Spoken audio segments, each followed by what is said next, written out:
As above, so below, as within, as without. Welcome to Wheel of Ezekiel Astrology Podcast, Episode 11, The Decans of the Zodiac, Part 2. I am your host, Ezekiel La Rosa. Today I am joined by astrologer and author Michael Suter, joining me once again to continue our discussion we left off in the previous episode, which I highly recommend anyone who hasn't seen it to go back and watch that first, so you can see the progression of the signs where we began last in Aries and worked our way up through Gemini. So today we will begin by looking at the Decans of Cancer, then the Decans of Leo, and finally the Decans of Virgo. Michael, thank you once again for being here. Good to have you. Yeah, my pleasure. Great to see you again. Yeah. All right. Well, let's see. Let's dive into the first decan of Cancer then, if you'd like. I know you have your cards. This is the tarot card assigned. It's the Two of Cups. This is the Thothek, and you have the Rider-Waite as well. Both are very interesting to study. Both are esoteric decks, and both are my favorite. I work with both. I just happen to like the artwork better in the Thoth deck, but It's a very beautiful card. It's ruled by Venus in Cancer, and the triplicity. I don't know the triplicity ruler. We'll get into that in a minute, but kind of has a very harmonious aesthetic to it. It's called the Lord of Love. So already that tells you something. Being ruled by Venus, it's pretty clear in Cancer. So a very feminine area. But I'll hand it over to you to begin our discussion with the first decan of Cancer here. Sure. Yeah, this is a pretty cool decan. It's the first time as we go around the Venus in the Chaldean order.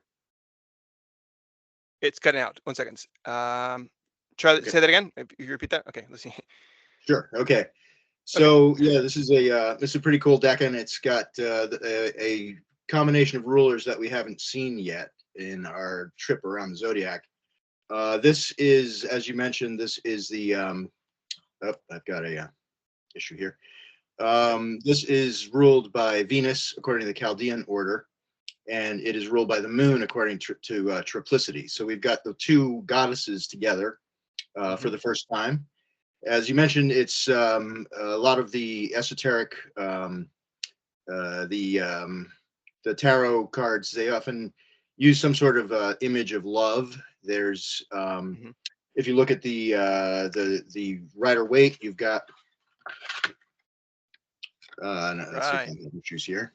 We've got basically two lovers, and this is you see the two snakes coming up out of there.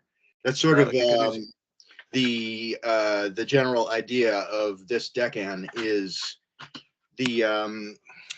it's sort of a place of incredible intimacy. It's a place where the individual cannot often see where they begin and where the other person end. So there's a lot of an intertwining of sorts. Yeah, intertwining. As we saw those snakes coming together, that's very much the idea behind this decan. It's Venus and the moon, so there's a very mother and daughter vibe going on here. It's this incredible intimacy. It's the kind of thing that you see with infants and their parents. So this is it's a very parental sort of. It's that love that's really appropriate to a child and the mother at that particular, when you're in that stage of development where it's appropriate. Now you see other images where you'll see like a couple drinking from the same straw out of a milkshake or something like that. It's that level of, these people are so into each other. It's just so amazing. They just love this, this love is just so strong. And this, you got the moon, the mother, you've got the Venus, who's the daughter, and they're seeking out this kind of harmonious relationship. Now this decan can go too far in that direction. This decan can indicate a place where people become immersed in each other, where they're really enmeshed. They don't know how to break from each other. And in the long run, this can be a pretty unhealthy dynamic. If you can't break away from it, it can be pretty unhealthy. There's a place for this. This is also can indicate somebody who is absolutely so in love with like what they're studying or what they're doing in life. There's a lot of implications of that. So you'll find people who have, you're a important planet. Like if you have Cancer as your 10th, and you've got like, Mercury here. It might not be as strong as it will be in the next one, but it might indicate a incredible love of knowledge. So we're really in this this watery, emotive territory that we haven't been in yet, and we're just jumping in completely into this psychological place, and also this parenting kind of vibe is going to sort of dominate this Cancerian area. So okay, yeah. So moving on, the next decan. What was the you mentioned already the triplicity ruler of it, aside from the Chaldean? Triplicity ruler is the moon. That's right. Okay, so remember Venus and the moon. Okay, all both together. Okay. Yeah. All right. So very much seeking intimacy. And is there another image that's associated with this aside from the minor arcana? A lot of mother-daughter kind of images. Okay. You'll get. I guess I was referring to Austin Coppock's in his book 36 Faces. Like his preference, his favorite image is actually of another tarot deck where there's actually two lovers saying exactly what I was saying there, which is drinking out of the same milkshake. It's that place where total intimate love. But again, there's a place where this can go wrong. Sure. No, I got that. I heard everything you said there. Just okay. Yeah. I was just curious because I've never gotten a hands on that book yet, and I'm very curious just as to what images and other symbols he may have associated with that decan. But that's great. That's sufficient for that one. Yeah, it's pretty universal in terms of the way this particular decan expresses is this lovers, and also that it speaks to that the early childhood sort of developmental phase. Sure. So someone having to say their sun, moon, or even their rising sign in this decan would implicate or imply that there's that kind of disposition in the native, particularly if it's the sun, let's say, or more internal if it's the moon, more of a nurturing, kind of needing that connection with another person, essentially, and in the danger of potentially losing themselves and like becoming too emotionally attached.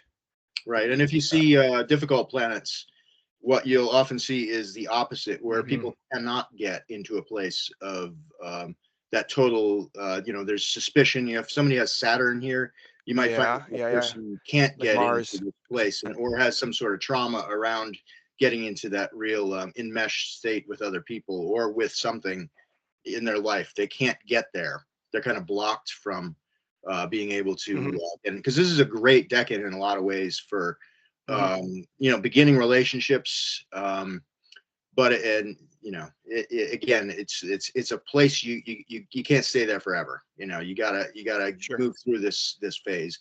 But if you can access the phase when you want to, it's pretty cool. It's that sort of like forever in love kind of a vibe.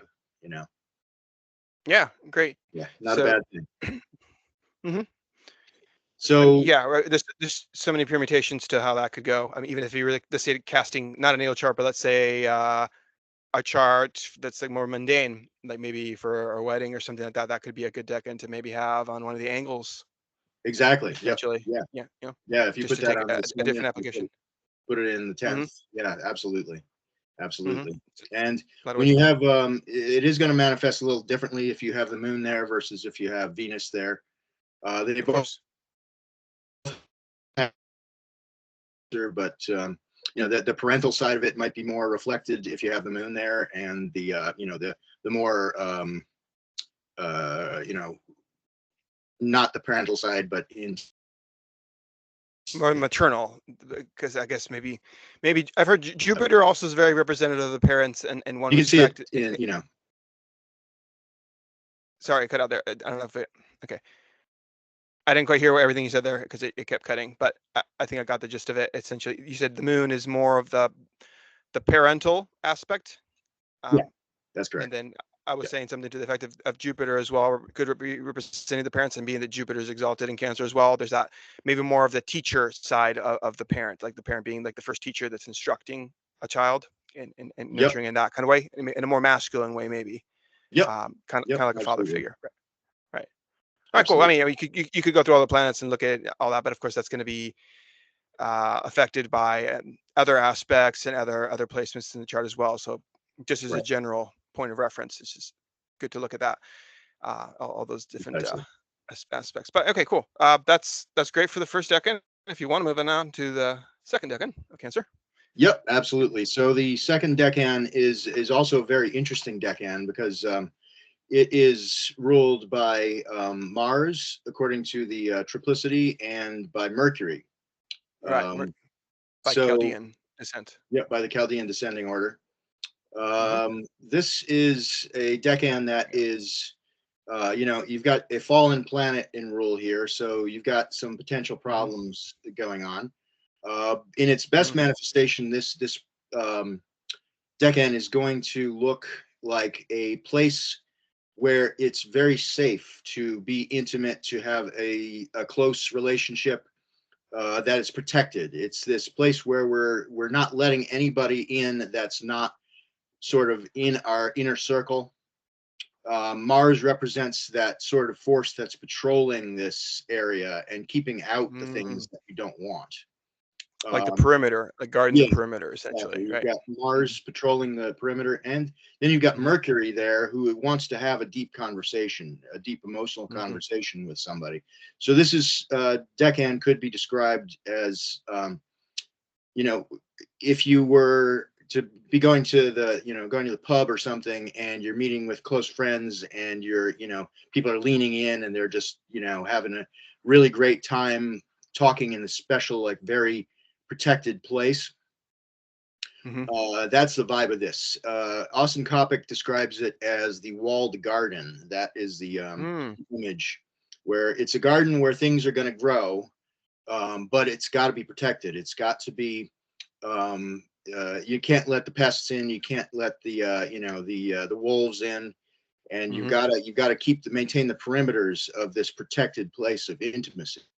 Right. And being that Cancer rules the home and is all about security and safety, Cancer is a very protective sign as well. It kind of brings out those attributes of it that are maybe kind of, we could say, more Yeah, masculine in a sense.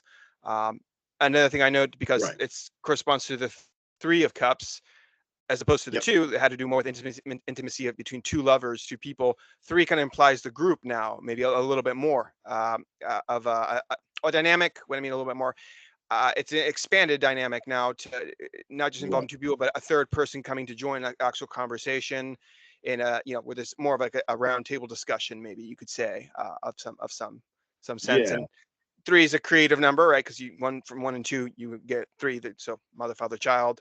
It's called the Lord of Abundance as well. So that kind of already, the imagery itself already speaks a lot in the sense that, there's it's a lot of plenty. So what is that? Water's emotion. So like your emotions running over, like your cup running over, in the sense of maybe sharing a lot, maybe in a sense could be oversharing, but it's also just being very open and Yeah. maybe also very receptive in a sense too. Yeah. Um, Yep. Ideas. Yep. Those are some ideas that come to mind based We've off got the minor arcana, and then the yes, of course, the very famous three. It's also the three fates. Isn't that what this card is also assigned to? Or it could even be the Norns in the right. Nordic, Exactly. Yep. right? Yeah. All The lifting a fates flask. don't just go anywhere. They're like in a very protected place to be able to do their prophesying. There's always the temple in which you Right. get your priest.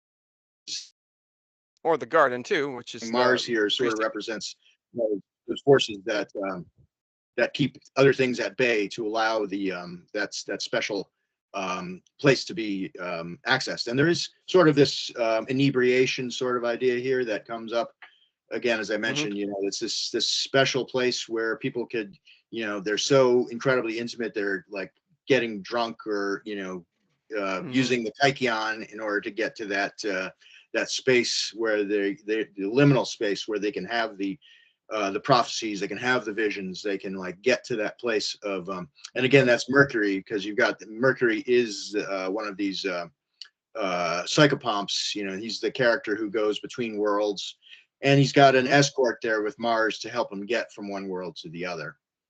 So that's part of it. And you get the dog images too. This is where the fixed star Sirius is, even though Sirius has a very, you know, different signification from this.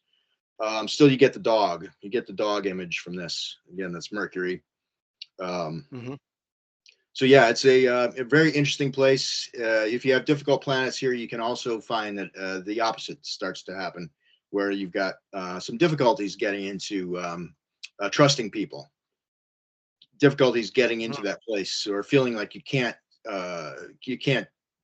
come out with it. You gotta like always be guarded. You can't like let yourself go with other people. You've got to keep yourself reserved, keep yourself away. Is that even the case that you've seen if you have Mars there, even though this decan is ruled by Mars? Does that kind of help the condition of Mars being there, being that it's not comfortable in Cancer, but at least in its own decan, it may have some kind of a remedy there, a little bit of dignity? And what can happen too is it can go too far with that. It can go too far with being willing to express oneself in places where it may like not almost be appropriate, where it's oversharing. Like you get too much, too much sense of being at home, and then you start saying things you shouldn't say, and like moving past that point where you're like that wasn't the thing I should have. Too much information, Yep, and that's Mercury also. Yep, can be Mercury too. So Mercury Mars combination there, I could see. Yeah, that's very fitting. Yep. Yep. Okay, good. Yep. Did you have any other remarks or anything else about this decan? No, the second decan, again, it's it is a problem place for Mars. So even if Mars is in in this decan, you could still see it having trouble. It's not necessarily going to solve all its problems, but it can provide that that protection you need to. So if anything, this is that the positive side of Mars and Cancer, where it protects you when you're in a vulnerable place, and it can help you be protect your home, brings things home, and a feeling like you're again, this can cut both directions, but feeling like you're at home, so feeling like you can share, feeling like you can be yourself in situations, those are all positive things. Again, it can lead to oversharing, it can lead to feeling comfortable where you really shouldn't feel comfortable, and sharing what you shouldn't share. Makes sense. Just I wanted to state this just for listeners that may not be familiar, because we're talking about the decans. It's divisions of 3 segments within a sign. So degrees 0 through 9 would correspond to the first decan, which we just did, and now for the second decan, we're talking about 10 degrees Cancer to 19 degrees Cancer, and then moving on now to the third decan will correspond to 20 degrees of Cancer to 29 degrees. So if you have any placements in those particular degrees, that's more relevant to you. You can look at it through that lens. But all right, cool. So now to backtrack just a tiny bit on this last decan. This Mars retrograde that we just experienced, a lot of it happened in Mars. It's sitting at 17 degrees Cancer, pretty much. And of Cancer. So that was basically where Mars was in the shadow there, sitting there for quite a long time. So if you think about the last month or so before it came out of while it was in its deep retrograde there, that's kind of the vibe there. That's a great example of recent. Even when it's stationed, Mars was just sitting there at 17 degrees Cancer for a good couple of weeks. I mean, because I track the planets like every day, and every day is like, yep, still sitting there. And I have a placement very close to there as well, like a degree apart. So I was kind of feeling that, just the heat there, just kind of, it's like you put your hand on the stove and just leave it there. And Mars just doesn't want to leave. Like, no, I'm just parking myself right here. Just sitting there. Yeah. It's not comfortable. Doesn't feel good. Sizzling. So anybody, if you think of your experience for that time period, there you go. That's Mars and its decan in some of its most troubled times. So, but then there was some good parts of that time period too. So, But yeah, of so course. moving on to the next decan is this is a very positive decan by most people's and most traditional reckoning. This is the Four of Cups. The Mm-hmm. imagery for this is often a guy who's kind of sitting with all these cups in front of him, and he's like kind of like, I don't know if I want any more of this. This is like, Do you have the card on you? I do. Yep. Here, just Number prepare the deck. 4. Yep. Right. Well, just the cloud emitting a cup. Right. And Yep. then 3 in front of him. Right. Yeah. Yeah. Oh, So it's it's like, kind of an enigma, that one, isn't it? Like he's kind of it's kind of like, pouty, kind of dissatisfied in a yeah, sense. Like yeah. 3 isn't enough. Okay. Yeah, I too don't. much abundance is the kind of the theme you get out of this, where this guy, like there's Mm, sort of like this angel coming out of the sky and offering this guy's a cup, and he's like, I don't know about that. Maybe I got enough of this stuff, whatever it is. You know, this decan is closely linked to abundance and excess, and mm-hmm. like, what do you do when how do you deal Hold with on. the excess? How do you Can you deal repeat with, that? like, Yeah, it's it's something the to deal decan with. deals Looking. with abundance, and how do we deal with abundance? How do we deal with the times when we have so much that we don't know what to do with it, that we're our cup is running over, and who do we give it to? How do we choose who is worthy of things when we have enough that we can actually make some give something to Good use. somebody? How do we, and if we do give it away, and we give it away to the wrong person, have we actually done anything? Have we perhaps even can it bite you in the butt if somebody you give something to somebody, and then they run with it, they try and make it get more from you than you were intending them to give to them. This sort of vibe. This is ruled by Jupiter and by the moon, which is Jupiter and the moon in Hellenistic astrology is an incredibly positive combination. Jupiter Yep. is this is the masculine archetype who has this amazing affinity for getting what he wants out of women and the feminine in his life. If you look at the all the myths of Zeus, of Jupiter, Yep. he's the guy who's like having affairs all over the place, getting whatever he wants whenever he wants it, and somehow he just really never has to pay the consequences of his actions. The people that he deals with, however, often get screwed. There's a laundry list of mythical women who have turned to stone or turned to animals, or been sent to the pits of hell.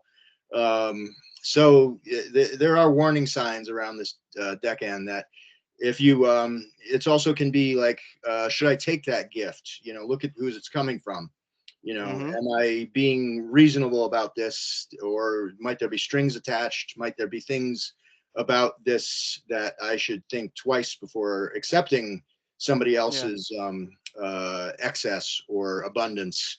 Maybe I should just walk on by and not let this this person then get entangled with this person. The person in this, as we've seen in those images, he looks kind of pouty. He doesn't look, he's like kind of questioning whether or not this is a good thing.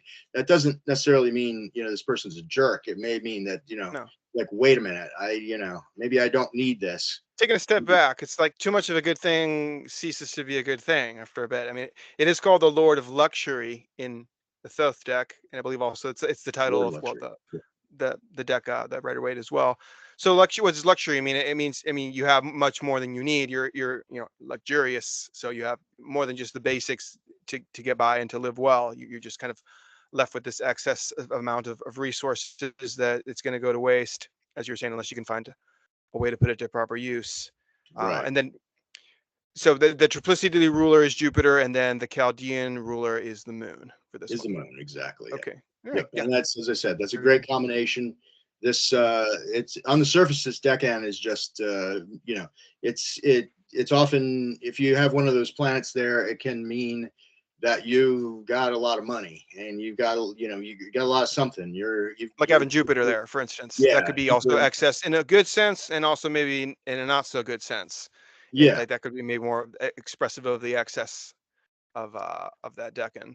yeah, and the degradation of moral fiber because of the constant excess is another sort of theme with this decan, where the person who's got the golden spoon in their mouth that's may or may not have particularly good understanding of how the universe works and as a moral universe. When you're constantly getting what you want, there's a slippery slope here for one's character to maintain a strong boundaries, and also to not use one's wealth to manipulate other people. Yeah, good points. Very good. So just to to kind of recap Cancer, we got an interesting story going on here in Cancer. We start out with the person who's you've got this enmeshed, truly in love and starstruck kind of vibe in the first, where you got two people who are just totally into each other, and then you move into this place which it seems kind of somewhat more mature. It's like we know that we can get to this place of extreme intimacy, but we can't do it everywhere. We need to have the right situation. It's a more mature sort of thing, even though we've got a malefic here, and it's interesting to think about a malefic planet here, because it's sort of like this. It gives us a cautionary tale, which you don't have in the first decan, which that's just pure release, and I'm so much into this, I'm in love with whatever it is. The second one, you've got something, there could be some threats. There could be things outside that are going to make your intimacy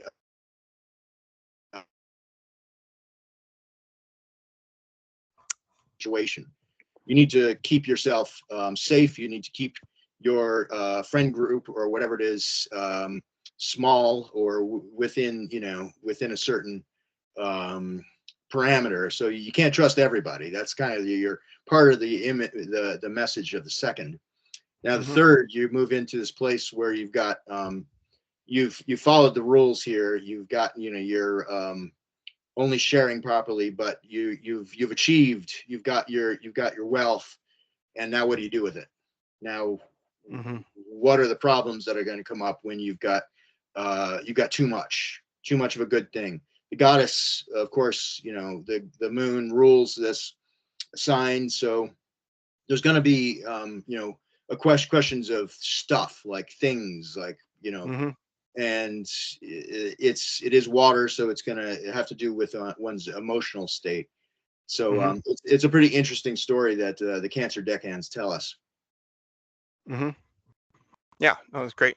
Like when you have too much of a good thing, or when you've achieved everything you want, like you have too much time on your hands, that can generally lead to trouble too. Exactly. Yeah. There's definitely all sorts of problems there. So, and there's also, as I said, you've got this the cautionary tales of Zeus, and you've got Zeus or Jupiter and the moon. One of the those who came into contact with Jupiter didn't end well for them often. So it's another cautionary tale there, even though it's great stuff, but it all those things come up. Yeah. Okay. Very good. Well, I guess that's great for Cancer. That's a good analysis there. So let's move on to Leo now. All right. Excellent. The first decan.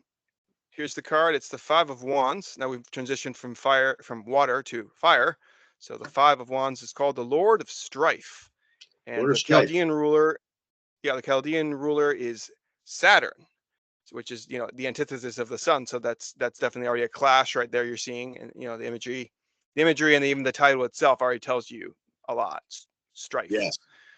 So there's going to be some kind of fight, conflict of some sorts. What is the triplicity ruler for this decan? That would be the sun. Oh, the sun. Okay, right. Okay, so there you go. Saturn and sun. Okay. Saturn and sun. Exactly. Yeah. We've seen this combination previously, and it usually means trouble of one kind or another, because these two archetypes are so antithetical to each other. So the image that Austin Coppock likes to use for this is the mask. Could you repeat There's a that? very performative kind of. It's Sorry, the Michael, could you mask repeat that? and the spotlight. The The mask mask and in the the spotlight. in the spotlight. Oh, okay. Spotlight. Yep. Yep. So Okay. this is like being on stage. This is the Okay. decan of you're on stage and you got to perform. What do? You know, it's like the spotlight's on you. How are you gonna be able to remember your lines? Are you gonna be able to put on a convincing performance? Are you gonna be there? Is it gonna be you, or is it gonna be you pretending to be something else? This is a very judgmental decan. It's the performer who is out on the stage, and that would be the sun. And you've got Saturn who's sitting behind, in the audience, judging that performer on how he is doing. It's the Austin likes to talk about like the American Idol character. You're out I was there. thinking of one of those kind of shows. Yeah. Okay. Yeah, exactly. And there's a sense of competition here. There's a sense that there's other people who are looking to be that special person to come and get under that spotlight and to knock you out, so that you're not going to be seen anymore. And this is it's a challenging deckhand. It's where you've got to like put up or get out. You got to be yourself. You got to come through. And there's as I said, the mask here is in some ways it's not the bad, like we think about mask and we think, oh, you're not being yourself, but this is like a persona. This is like putting on a persona, which you have to do in order to perform. You have to playing the character. You're not on the stage. You have to embody the character. Even improvisation is what comes to mind in all this. Like if you're on stage and say somebody forgets their line or you forget your line, but you can't just stop and freeze. You have to come up with something on the spot and be as natural as possible. So there is that tension and stress inside of you to perform well, even if that means making it up on the spot and somehow pulling it off, in spite of other people. Cast members would notice, of course, that wasn't how things are supposed to go, but no one in the audience does either. So that's kind of the mask of kind of deceiving everybody else in the audience for them to not have a clue that wasn't supposed to go that way. But or even a dancer, someone, let's say maybe something happens, you get a little bit off kilter, but you just can make up a move or something, or a band playing and someone plays the wrong note or something, and you just kind of go with it essentially. But there's definitely that friction that seems to be implied there a lot. Yeah, it's all of those things. This is definitely, it's a tense deckhand because you've got these two, like it is Leo territory. So you got to understand that this is about being a performer who's like gotten into this this other persona where they're on stage. It's them who's acting. It's not, there's nobody else there doing it. They have to pull it off. They have to be the one who does it. Even if they screw it up, they can still get through it by, remembering who this is and being themselves while they're being that other person. They're putting themselves into it so fully that other people will believe it and they will run with it. And there's, you have that Saturn side of things where you've got the guy who's on the other side going like, I don't know about that. Are you really doing the best you can? Are you really like putting your heart into it? And there's that aspect, the judges on the panel, of the performative aspect where you need the other person to be doing that. If you have other people who are just going like, wow, you're great, you're the best, you're doing great, then you're not ever going to achieve the level of excellence that you need in the real world. That's how it works. Yeah, exactly. That tension is kind of what's holding, kind of what produces the greatest art, really, essentially, or performances, because you're being judged, you're being watched. It's that pressure that then motivates you, and essentially, it just kind of carries you through. Under pressure, a lot of people function much better. Actually, they can thrive under pressure. So it's kind of that whole that idea, thriving under pressure, essentially. Yeah, I guess that's a great simple way to put it. But and this is it's stage fright, and also the opposite of that, which is stage bravery, where you can really come through. And it says it's also because Saturn's there, you know, this is a process. This is not a one-off thing. This is something where there's criticism on a regular basis. You're getting the feedback that you need, and it's not friendly necessarily. It's not going to just lift you up. It's going to do a certain amount of wearing you down. And it's that process of learning how to maintain oneself in this high level of performance under that kind of scrutiny and under that kind of stress. So it's an interesting beginning to Leo. It's not necessarily where you think Leo is just going to be like, I'm the best, you know, look at me, I'm the best, you know, where you get like the second decan of Aries, where it's like, you know, the guy who's just pointing like, hey, look at me, I'm the best, you're the best too. And this is not quite that. This is like what you got to go through in order to really get to be the best, to get to be that. You got to work your way up. Yeah. So it starts off interesting. So Leo's it's a fascinating place. I don't think I showed the card yet, or did I? Your camera's off, so I don't know if you can get that back. Oh, it's on. Really? Oh, well, on my end, I'm not seeing it. Like I thought just for a minute, because it was disappearing for a minute, but okay, we'll just roll with it. Well, Can you see me? No, actually. Okay. Maybe refresh your camera, like turn off, try it back on. Yep. Okay, there we go. You're back. Okay. Can you hear me? Yep. So. Okay. Let's see. That's the wrong one. Yep. 5 of. Yeah. Right. Classic. Yeah. Competition. So yes. Right. You get the sense there too that there's other people like competing in that. It's like you got a bunch of guys there. It's not clear who's like going to lift their stick up higher, you know, basically is what it looks like. It's a competitive vibe. So that's good to know. It's also number 5. So looking at the sequence in the tarot, going from 4, which implies stability and, you know, just being grounded, having, you know, that to hold you there. Now 5 is like a transitional number because it's, you know, it's an odd number. So, you know, it implies kind of the friction and strife that's part of that transition, working your way to 6, which is a balanced number once again, right? Even so, I always look at all the 5s in the minor arcana having that implication of transition that usually implies some kind of friction. And if you look at most of the minor arcana 5s, they're pretty much all negative in some sense, or at least appear to be so on some level. So it's interesting because you astrologically you're moving into a fixed sign. So that's, you know, you're moving from something that's just kind of announcing the you got Aries is like we're moving in fire. Now this is like we got to get into a place of stable fire where you got this nourishment, there's a certain even though it seems like you're moving into something that's steadier, it's like it's actually not necessarily the case. You've got to earn that. You got to earn that place where your things are really steady and you've stabilized the environment, so to speak. Right. It's like starting a fire. Essentially, it takes a little bit of work. You get that spark going, which is Aries. You know, you have your kindling or whatever, and you got a little flame there, but you have to work it. You have to blow on it or keep adding more kindling or fan it or something. You know, that's that strife of working, and you know, your arm gets tired after a little bit. But you have to once you get it going, then you can kind of pull back a little bit. But until that, if you just ignore it or don't really kindle your fire, it's going to go out. I mean, that's happened to me multiple times. Exactly. Learning how to build fires efficiently. Right.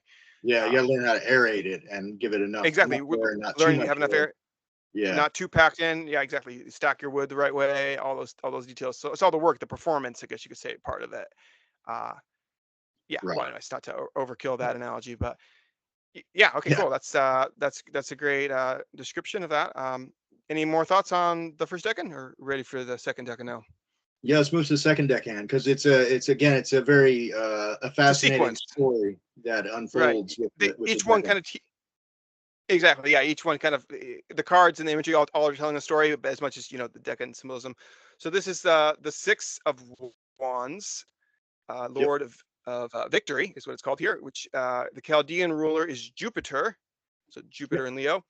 What is the triplicity ruler for this decan? It is also Jupiter. Really? Double Jupiter. It's a Jupiter situation. So we're at a very interesting situation here. So let's Yep. look at the 10 to 19. number 6 in the RWS.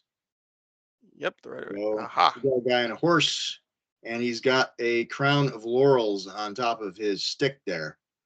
So the crown of laurels is what the Romans would give to the person, the general who comes back victorious after he's been out in combat, leading Right. the armies. This is the victor. This is the person who has succeeded. It's the person who won the American Idol. They've gotten to the top. You know, this is the pinnacle of this is the middle decan of the fixed sign. So we're kind of at the highest place here of our fiery story. This is your general. He's on top of the world. He's come back, and this is generally a parade will go for this person. This is like a highly feted and celebrated person who is on the top of their game. But the question of this decan is, does that mean that they actually have any kind of moral fiber? Does it mean that they're a good person? Does it mean that they have actually done their work internally? It doesn't mean any of those things. They've put out a certain level of performance. It's superficial. It's external. It can be external. I mean, it can mean that they've fought their ass off. They've like really been out in the field. You've accomplished something.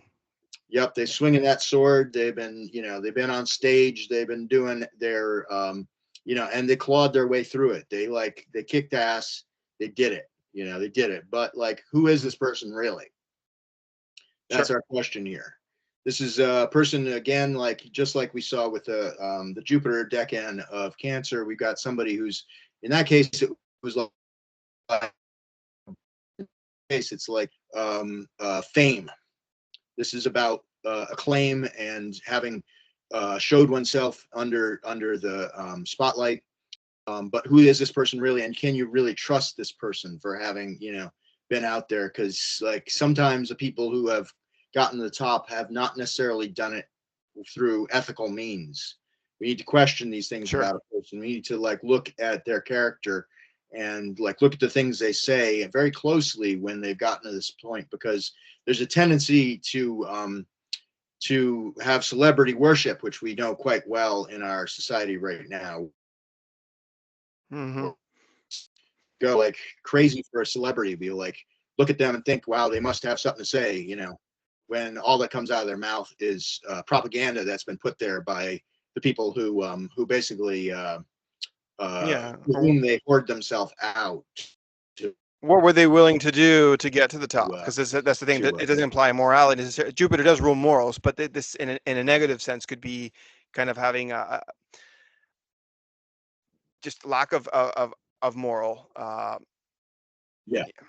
To step over people, to commit whatever act you need to do at anybody else's expense just to get to the top, which of course the fame won't last either. It's one of those things that's you have a moment where you're given certain honors, and maybe you did earn it. So I'm not saying in general it means that it could be you are actually a righteous person of good character, which as Jupiter also rules that as well. So it's one of those things that I guess to look at it in a chart, you'd look at having malefics in here would indicate more of let's say being ruthless, like having Mars, let's say, in this decan, or even Saturn, I suppose, to some degree. Whereas let's see that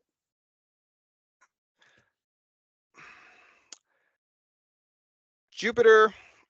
So if in terms of the more philosophical side of it, is there a kind of a philosophical component to this as well, in terms of because we're talking about, I know we're in Leo, so it's more performative, versus Sagittarius would be more of the Jupiter as the philosopher, a teacher. But is there an aspect of Jupiter in that kind of role here as well? Because you are role playing as a teacher on some level. Yeah, there is a performative aspect to this decan, just as there are with all of the Leo decans. It doesn't necessarily get too much into the substance of one's argument here. This is really like the questioning, this getting celebrity is kind of what this decan is mostly about. So Jupiter is, Okay, so has a lot to do with so it's like the philosophy. guru that it could be like the guru that just attains celebrity status, though he may have a lot of immoral behaviors that are kind of suppressed or are out in the open, Right. but nonetheless, he's still got this kind of pop iconic status, which is usually atypical of mystics that generally want to be more reclusive and not be on the spotlight. So it's almost like kind of antithetical in that way to Right. to that archetype, if you follow what I'm saying there. Yeah. I mean, so Jupiter Any other?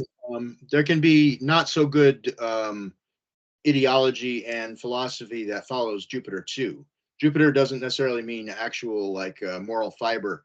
It can mean that one has a philosophy, one has thought about these things, but it doesn't necessarily mean that what they think is right or is in fact moral at all. It can be they can have Sure. a philosophy which is can be very disturbing. There's a lot of people who have Sure.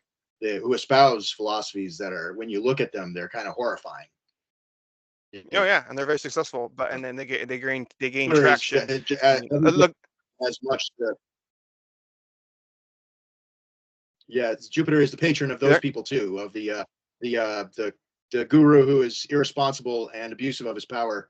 Jupiter is Hmm. the patron of that person just as much as he is the patron of the actual person who has moral fiber and rectitude. So there is that within Jupiter. It's he Hmm. rules both things, the good and the bad Of there. course. Right. Right. I mean, 'cause all these archetypes have expressions that are two-sided. I mean, just because That Jupiter's the is benefic, it doesn't necessarily imply that everything that Jupiter gives is good. It can also, right. when it So becomes that's excessive, or it kind can of give a lot of something that's not good. that's the Good. beauty of decans, is that we get so concepts of malefic and benefic in the decans kind of get really challenged. If you want to read the decans properly, Mm. beneficence and maleficence do not necessarily like rule. They don't necessarily mean something positive is going to happen or something bad is going to happen. That's what I'm This gets saying. It's kind of pulling back in getting into the weeds a little bit, pulling back that layer to kind of yeah, see what maybe on the surface you would not be able to tell. right, So yeah. again, That's kind of the with what beauty you're of the saying here, decans is we get into a lot more subtlety than we do right? necessarily. It reveals a lot more of what's at the root of the matter, not necessarily the shiny surface. Right, That Leo likes to very much be in that shiny spotlight, but what is there some rot behind there? Like it's right, like you get off stage, you're all smiley, and then immediately your facial expression changes, and the way you're treating people backstage just not at all the person that people believe you are when you're out there on stage and everyone's applauding you. So. right, Um, right. so it's that kind of two-faced kind of archetype there. I know this is a fixed sign, but either way, there's that kind of two-faced expression of an archetype here that's not all as it seems. Yeah. But okay, any more thoughts for that, or do you want to move on to the third decan now? Yeah, let's move on to the third decan, because this is yet another fascinating decan to complete the story of Leo. Yeah, this is the seven of wands, right? It's called the Lord of Valor, and Mars is the ruler by the Chaldean order of descent. What's the triplicity ruler for this decan, Michael? Also Mars.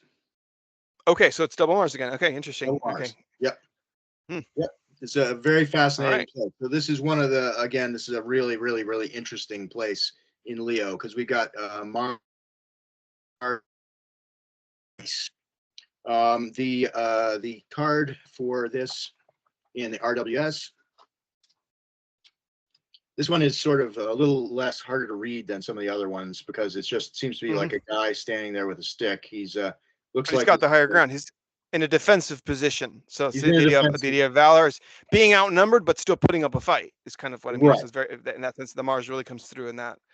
Um, Yep. so Yeah. So this decan is, it's a lot of things, but it is somebody who is under threat, who is being mm-hmm, challenged, mm-hmm, and this is finding that internal fortitude to really get through the fight. mm-hmm, And it's also being able to motivate oneself and other people to get into the fight, to get Mm-hmm. into battle, literally to get into the fray of it. This is the Decan Mm-hmm. of the propagandist. Mm-hmm. In a lot of images, like Austin Coppock uses the like a flag, like there's like some The traditional banner. imagery. Yeah, the banner. You got the guy carrying the banner. This is the guy who's Mm-hmm. got the banner, and he's waving the banner, and he's like getting everybody to follow him into battle. Mm-hmm. It's Right. Mars. Not quite the banner imagery. An image that comes to mind is the battle scene in Gladiator, the opening scene. That where Maximus is essentially, he's with his horsemen, and he's telling them, he's kind of being humorous about it, but essentially promising everybody, to stay with him, that that things are going to be fine, and to just kind of not be afraid. And that whole kind of pumping everybody up and getting your Yes. warriors up and going, even if you're outnumbered. Very very much bravado, very very Mars, right? So Yeah, uh, yeah, yep. so So courage you too can, is another title I could interchange with this. So it's the Lord of Valor, but also that courage. So this is really the Leo archetype coming through very strongly in this particular deck, and in terms of the lion actually roaring and really, it's, maybe he's got surrounded by hyenas. I don't know. I saw this clip on YouTube of a lion outnumbered by hyenas, and you wouldn't think that hyenas would ever be a problem for a lion, but when you have like a whole pack of them and they're all like nipping at him from different directions, it brings out this. You almost see maybe there's some kind of fear in the lion, but nonetheless roaring and standing its ground. Eventually he was able to get them all to run off, and well, a friend lion came to his aid later. I saw this incredible footage on a prairie somewhere, but right. that's another thing that comes to mind. But just bringing the Leo um, symbol, the lion, into this, the idea of courage, even if you're under siege, and you see apparently are outnumbered, but to not, not let your heart be defeated before the battle's over. Not just like, don't go into battle already feeling like you lost. Essentially having, like you say, that Yeah, fortitude to overcome whatever it is that you're facing. yeah. Yeah, so Mm. if you think of, like, there's countless movies, especially if you think of like the Lord of the Rings, where the there's about to be a huge battle, and you've got the leader of the troops is like yelling, all of these things that someday we'll die, but Mm. it's not today. This kind of like rousing speech that you think of. This is the decan of that. This is where you get that speech, where you get the people. If you think about the rallies, like the huge rallies in World War II, where there was like all these people, like tens of thousands of people in the street, and they're all carrying the banners, and they're all marching down the street, and there's somebody like Mm-hmm. on a podium, like making this incredibly Yes. crazy speech in German, and it sounds horrifying, and it's incredibly compelling, but like, oh my god, what are these people Yeah. doing? It's also that vibe of like getting people so riled up that they are ready to go, and they're like Just looking sharp, and they're berserker mode, essentially, and very militant. Like. extremely military. This is a Mm-hmm. very, very military, and that vibe of like rallying the Mm. troops, getting them ready to like do some potentially horrible stuff. Mm-hmm. Um, there's a lot Strategy of comes to mind. what's that? Sorry, didn't mean to cut you off, but the idea of strategy too, because Mars being like the general, let's say, who's strategizing his plan Yeah, for battle, getting everybody riled up, and maybe talking amongst his closest, I don't know, lesser rank officials there, in terms of, right. let's say someone had this on their ascendant, which Yep. actually I do, but I'm, Yeah. I'm not military in that way. But yeah, the idea of looking at life kind of as a battle and strategizing. I can say for Right. myself, being that I have my ascendant here, looking at all your parts and kind of motivating yourself. Like, I mean, you don't have other troops externally. It could be just the way that you pep talk yourself into motivating yourself to do something that you maybe don't want to do, or that is going to Right. be challenging, or whatever it is. But just finding that internal fiber in you, that strength, the fire. Really really working that fire up into a flame that's going to not go out. Yeah. Yep. Regardless, Yep. let Exactly. not the flame die out. Right. So Right. So I mean, there's so some much. other Go ahead. there's some other imagery that you get around the Stecan, which is and there's some stories of like people being able to rally wild animals to attack a town. That's another kind of vibe you get, Oh, where people could okay, get yes. the bears and the wolves and stuff like that, and they could get Hmm. them riled up to go and attack a town. It's like, Mm. You cut out there, Michael. You cut and out you there. also see, which is very interesting. You'll see a lot of images of meat eating in this decan, Mm. of eating meat, Okay. which is, yeah, unusual. But like you'll get that image of like a guy with a turkey leg, like chomping on a turkey leg. You'll get that often. Oh, okay. I was thinking like a pack of wolves feasting over Yeah, whatever, they just hunted or whatever, just getting they took getting down. to a carcass or something. But okay, Right. I see eating meat. Is that in a sense of like conquest? Is that kind of what that's supposed to represent? Yeah, I would take that. Yes, I would take that.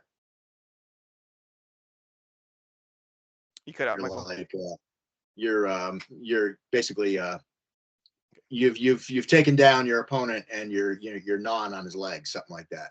This is a very brutal decade. Again, it's Mars, so, and it's in this place of um of Leo. It's all very personal. It's about projecting oneself into the world, and you've got Mars here Hmm. projecting the martial image into the world. So it's really that sense. It's the emergence from the goddess, but it's also, there's this really martial. Mars is emotional. Mars is this Mm. defense of the self, really asserting the self into the world and making the world what you Like want proving it to be. yourself, Yeah, making like proving yourself. showing what you're made of, essentially. Yeah. Or like another idea that comes to mind is a group of men or warriors, hunters, that have just finally taken down this big dangerous animal, like with tusks. Like in Apocalypto, the opening scene, they're like hunting this wild boar. I don't know if you've seen that movie. And then Mhm. at the end, they're just cutting it up, and they're distributing different parts to different people, I guess according to rank. And then there's that whole idea. Then just eating it, well, raw or whatever, or even in this case, kind of playing a bad joke on someone by giving them the testicles or something like that. Right. I don't know if you've seen that. But anyways, it's just the idea of almost like kind of ranking status, like you have to earn, like the heart or the organs that are of the most value go to the warrior or the hunter that did the most in the hunt, that actually maybe took it down and did the final kill or something. And then maybe just people that kind of did a minor role will get, I don't know, like the tail or some other part that's not as Right. meaty or as Yeah, whatever. there's definitely a hierarchical kind of sense here. Yeah, Like, there's definitely something going on in that way of like, there's yeah, somebody's like, or initiation too. Like if this is your first hunt, you're a youngster, and this is your first time joining the tribe to go hunt something, and then you've earned your status, and you kind of get that respect from the other older men in the group there they'll right. consider you as one of them. So maybe in that sense too, as that, because Mars is all about that too, initiation in a Yeah, sense. yeah, definitely a masculine initiatory kind of vibe, and Right. definitely that rallying, that something in oneself and in other people to be able to engage in that sort Mm, of activity of combat, of anything extreme conflict. So this is interesting because like just to recap the Leo, we start out with a strife, which is sort of the mm, individual in this place of asserting oneself in contest, mm-hmm, where there's a lot of judgment, there's a lot of competition, there's a mm-hmm. lot going on that could like you You out of cut the out again. way. You got to be yourself, you got to prove yourself in this Mm, in this conflicted sort of situation. And then we move into like having actually won, where you get to the top of the heap and you've beaten everybody else and you're there, but like what's left of you after you've done that, and mm. who are you in this? Do you have actual moral fiber, or are you just the guy who clawed himself to the top, who like, what did you do to get there? That's the questions you get Mm. in second. And third is like you've like amassed this empire. Essentially, you've got an army, and you need to be able, and you're now again, you're under assault, you're under some sort of attack, and you need to bring this, motivate everybody and yourself to be able to continue to fight while you're under attack, and to get to that place where you're rallying yourself in that extraordinarily conflicted place, keeping your kingdom together, essentially. So Mm-hmm. Very good. That was a good recap. All right. Let's move on to Virgo now. First Yeah, decan of Virgo. First decan of Virgo. The card corresponding to that is the Eight of Discs, or well, Pentacles in the Rider-Waite, but discs are what they are called in the Thoth deck. yep, The Sun is the Chaldean yep. ruler, and Yeah. then the ruler of the triplicity, Mercury. Mercury. So Sun and Yep. Mercury. Okay, right. I'm seeing that. Yep. So, yeah, this is a really fascinating decan too. This is Hmm. the story of Virgo begins with the solar story, but it's a very Virgoan solar story where you've got um, Mercury is the observer of the natural world. You've got the sun there that is illuminating the world, the goddess as she is, and Mercury is um, looking at the natural processes of the world and humbling himself before the natural processes of the world and going back and becoming a novice, going back and being willing to start again and maintain this beginner's mind, maintain humility, not fall into a hubristic sort of relationship with the world, instead to see the world as it is. This is a really beautiful archetype of Mercury, where he is, it's the shining sun in the summer, but it's also in love with the mystery of creation. It's a understanding that one always needs to go back to this beginner mind to approach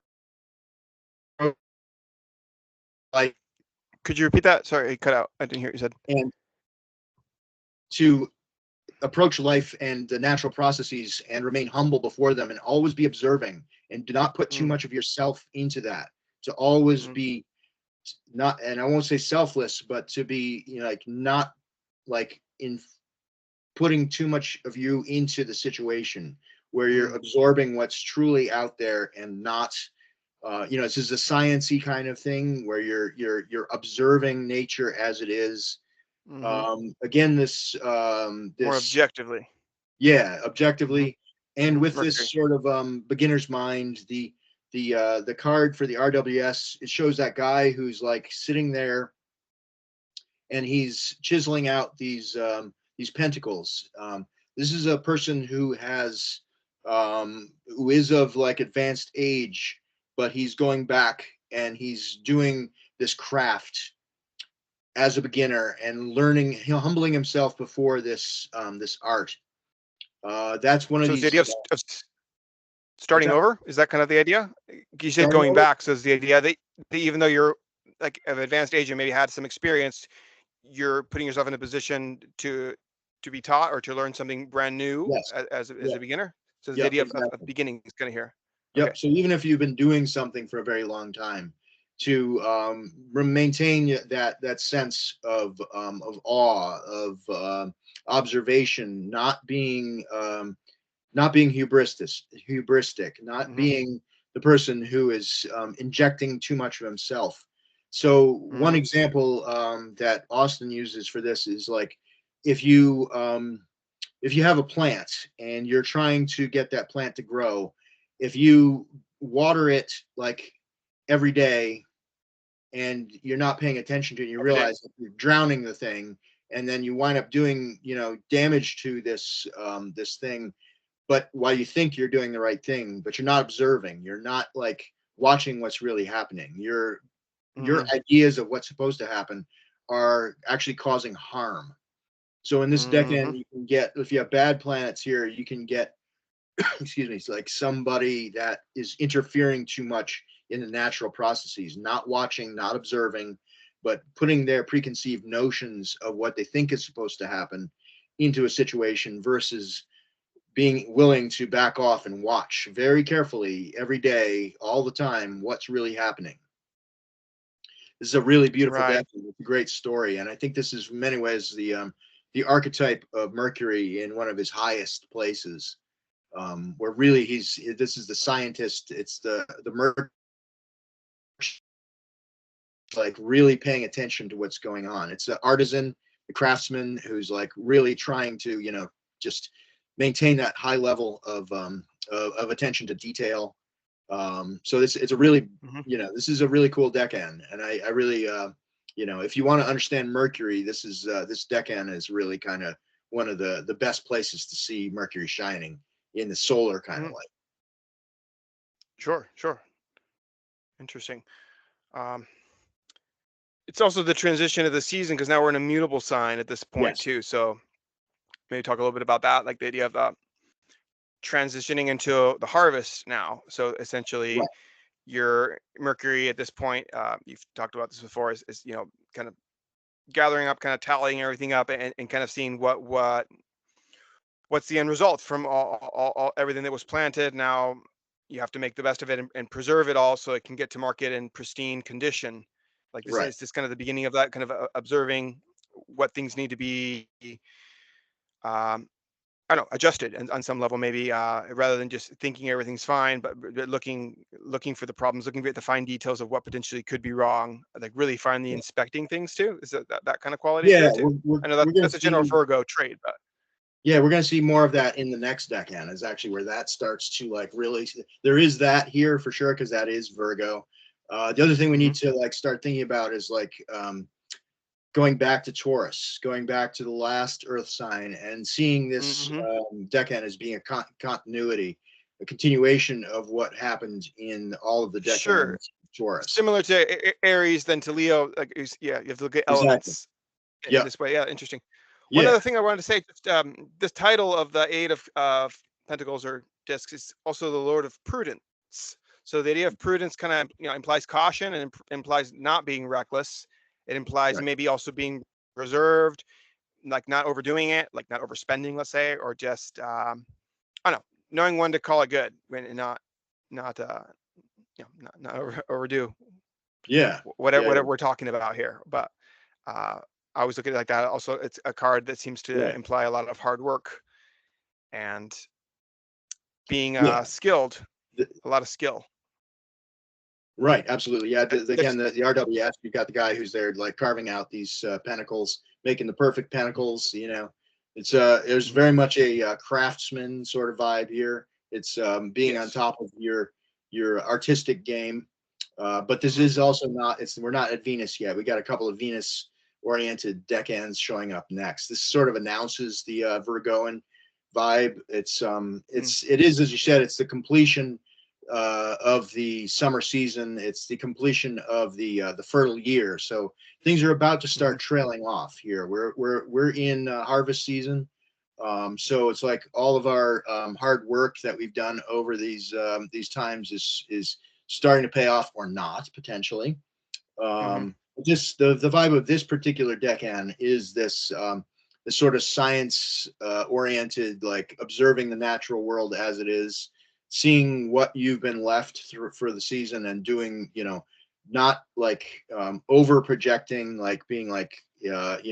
I've got, it's being realistic. You've got the Mercury there, you've got the sun. You're looking at reality here. You're not like, there's no rose colored glasses here. This is a very bean counting, it's again like you've got to get on hmm top of what's really there. And Yeah. this It's decade will show you what's really there. That's really what hmm we're getting at. The sun and Mercury, it's like we are aligning ourselves with what's true and what's real in this natural world. It's not as much a psychological place as it is of like, knowing how many apples are really going to be usable, knowing what's really come out of the season, and being okay with yeah. that too, being like humble to the fact that this is what is real. It's not like, we're not like making things up. This is a reconciliation, because again, you got this guy who's like, as I said, it's a person of advanced age who's willing to go back and take on this an apprenticeship or something like that. So it's very hmm much that vibe of humbling oneself before what's real and what's actually going on in the season. That's sort of the announcement of Virgo. That's what we're it's going to get a little bit more specific into these other aspects of Virgo in the next couple decades. So Very good. Let's move that on to being, the second deck, and then yeah, the yeah. second decade. So the card here is the Nine of Discs or Pentacles. It's called the Lord of Gain. This one is ruled by Venus, is the Chaldean ruler. Yep. What's the ruler of triplicity? Saturn. Okay, Venus, Saturn. First time we've seen this combination of Saturn and Venus as rulers together. Mm-hmm. So interesting pairing. This you'll notice in the RWS we've got a a person who's got a falcon on their. This is a falconer. This is a woman who's got a bird of prey there on their arm. So we've got Saturn and we've got Venus. So Venus is seeking perfection in the natural world. Venus is looking for the most beautiful things, the incredible beauty, and Saturn is here to like find the faults. Saturn is here to show us the hard reality of what's behind the beautiful thing. This so Austin Coppock talks about the hammer and the anvil. This is like he talks about Hephaestus and the artisan who is like, this is somebody who is personally quite ugly, but is putting out like the most beautiful stuff you can imagine. And is right, it he was crippled, right? It's crippled, who's right. Like he's a god, but he's but right, a god that had that his defect, wife you could say, about his wife is Aphrodite. He puts out the best shit there is, and his wife is this, this goddess of love and beauty. So between the two of them, you've got like Hephaestus is the Saturn sitting here, and you've got Aphrodite out there, and she's got all the beautiful stuff on. She's got her beautiful rings and all this, and he's back there making this stuff. Nobody wants to look at him, but he's the guy who's sitting there doing all this hard work, like making sure that he's pounding the stuff, he's looking at it, he's using the toxic stuff in order to get the metal treated properly. He's like inhaling all the fumes. He's like all the crappy stuff you have to go through to get a beautiful thing.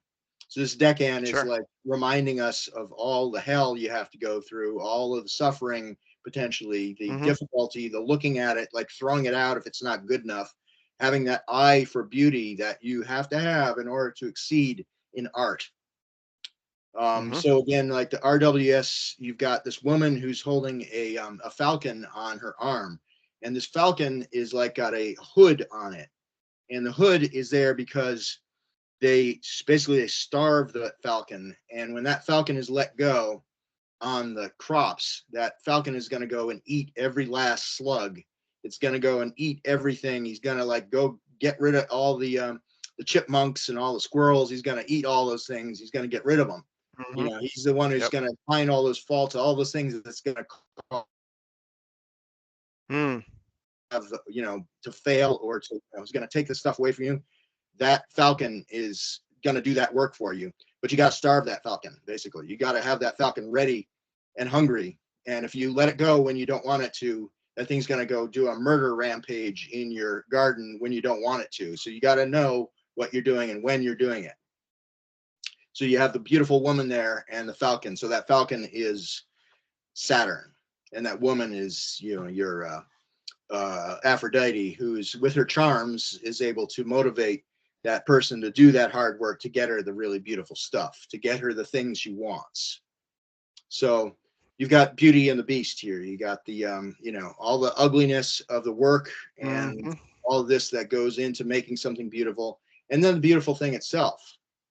And this is Venus in Virgo. This is the archetype of the the natural world in its imperfection. It's reminding us of the imperfection of the natural world, that we need to always be looking at it, and it's a painful process, especially when we're looking at ourselves and we're always criticizing ourselves. You get the image of the person who is always finding faults in themselves, when they can put out a great show. They can put out an amazing, like they can show up, as this amazing, this is Martha Stewart. Yep. You mentioned her in the book. Yeah, in the book. Yep. I talk a lot about Martha Stewart, and Martha Stewart also has Mercury in the last decan of Cancer. Oh, so really? Okay. Abundance, extreme abundance. So you can see all of it. If you want to look at a chart that shows you Venus in Virgo and gives you a lot of information also about the last decan of Cancer, just look at Martha Stewart's, and you can check out my book there. I go into pretty good detail on Martha Stewart and Venus in Virgo and what this means. So the second decan has a lot of this this vibe of the troubles with the material world and how we can, if you got difficult planets here, it can be really hard on the self. It can be really hard on, one's appearance, like finding fault with one's appearance, finding fault with other people.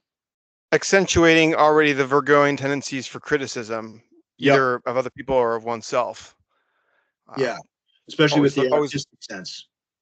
Right, which the perfection is kind of like it's like a painting's never finished, or a sculpture that is just like constantly chiseling away at whatever. Yep. Or like the example with Hephaestus, that's excellent. That pairing there. Okay, I didn't realize that's an interesting new dimension of that. So this is lots of great.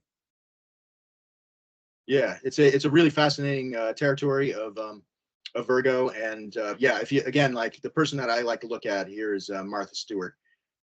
Sure. She's got some placements there.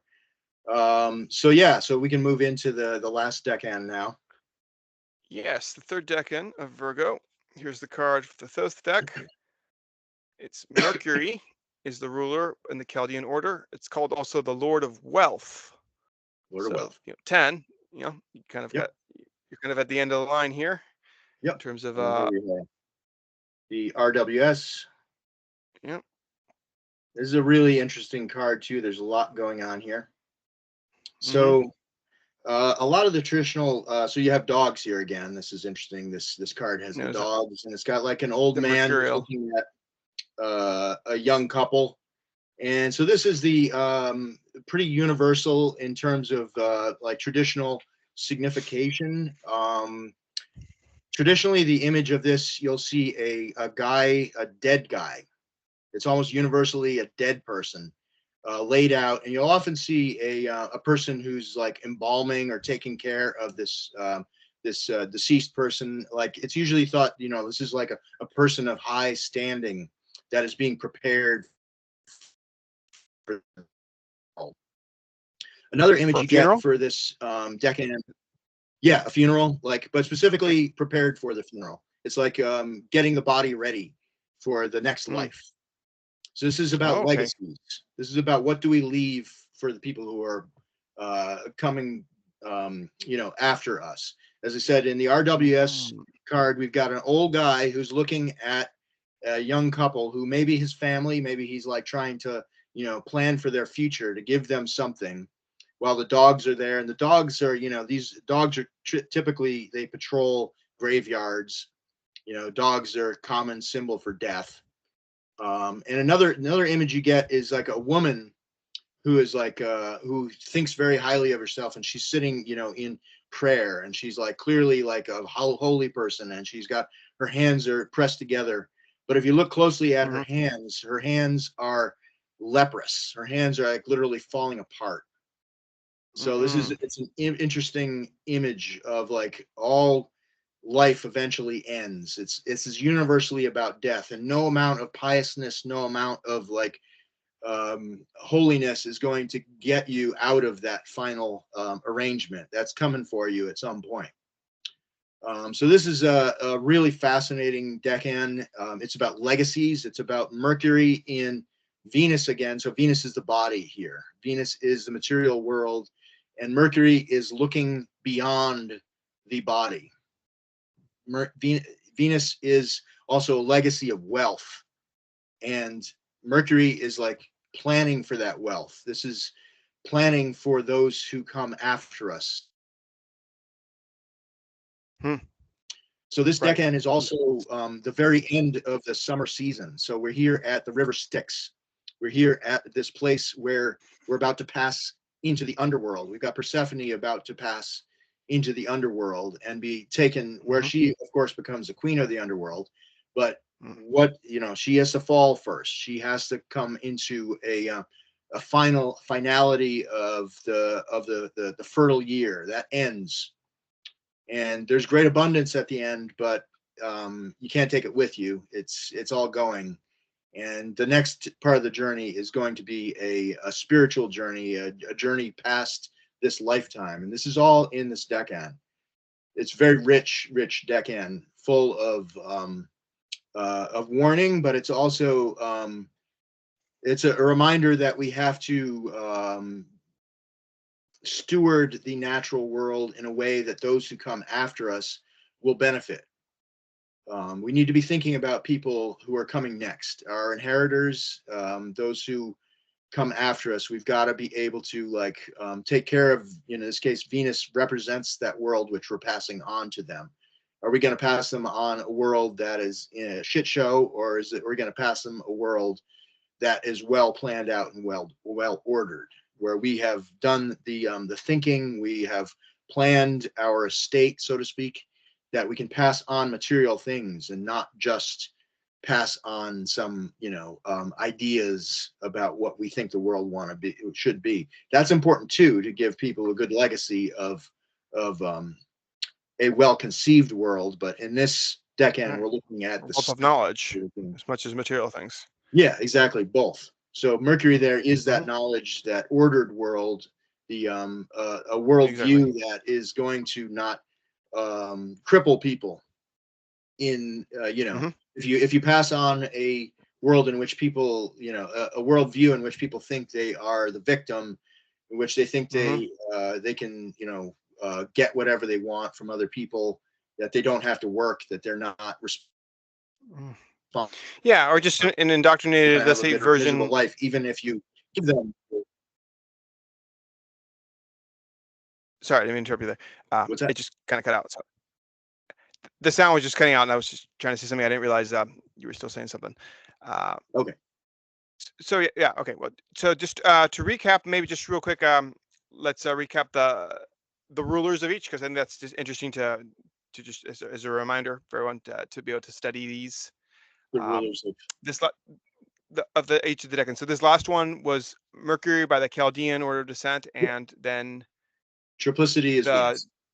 The triplicity was Venus, right? Whereas the previous one, the second decan, was Saturn and Venus. Saturn and Venus, right? The two pairing, right? Hephaestus and Aphrodite, right? And then the first decan of Virgo was Sun and Mercury.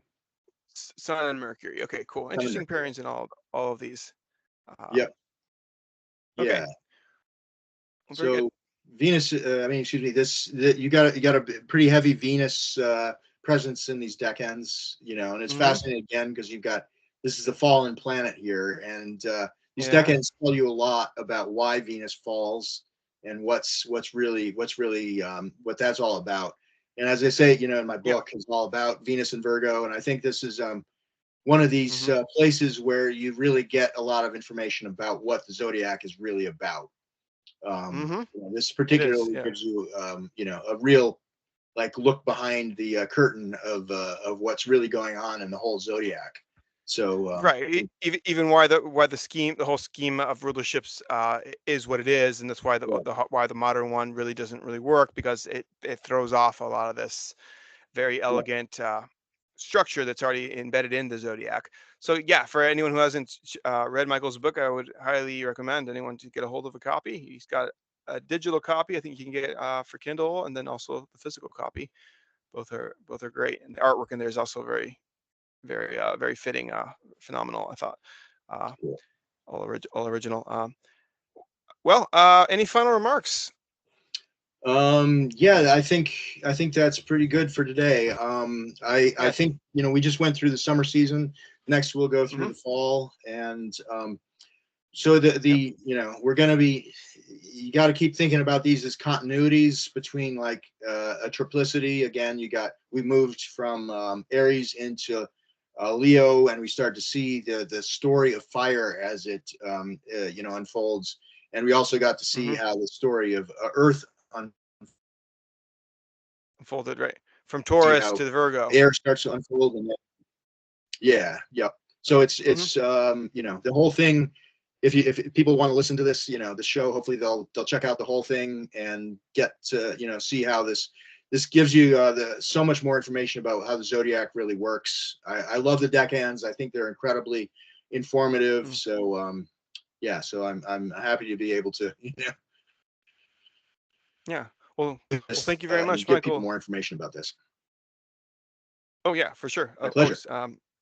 Yeah. Well, it's always great talking to you, and we're looking forward to the next episode. We'll continue with part 3. So everyone, look forward to that.